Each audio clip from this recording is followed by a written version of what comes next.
первую очередь, мы не должны забывать, что мы чеченцы. И это большая ответственность. Сегодня мы живем в такое время, когда многое вокруг нас меняется.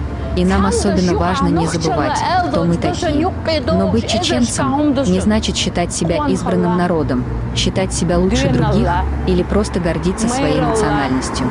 Само слово «чеченец» ничего не дает человеку, если за ним ничего не стоит. Чеченец – это намного глубже, чем просто название народа.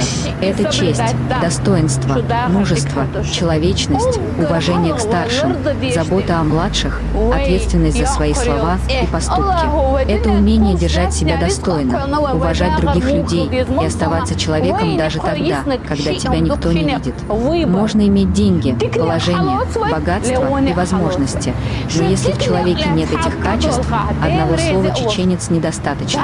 Нахчала – это не громкие слова.